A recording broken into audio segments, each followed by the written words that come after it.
So this question looks like it's going to be a simplify question.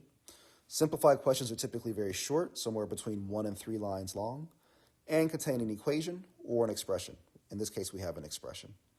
The question says, in the complex number system, what is the value of the expression 16i to the fourth minus 8i squared plus 4? Okay, so we do have this note provided that I is equal to the square root of -1. So I'll just use that. Let's just pretend like we don't already know what I to the fourth and I squared are.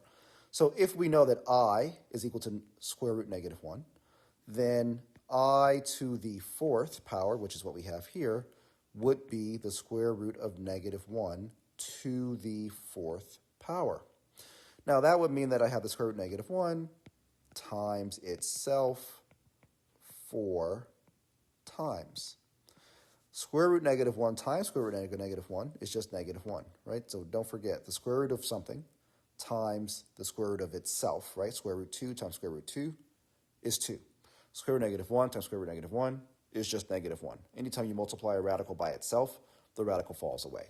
So we'd have that exact same situation here for that set of 2.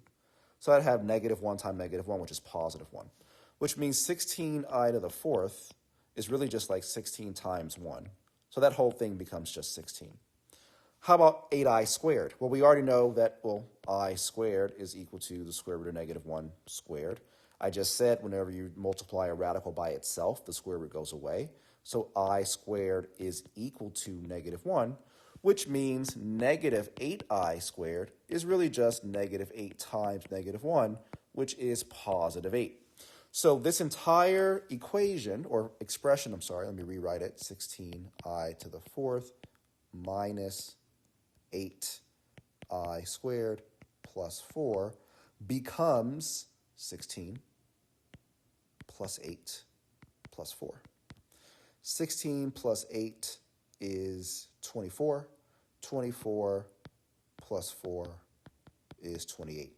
So the correct answer here is 28.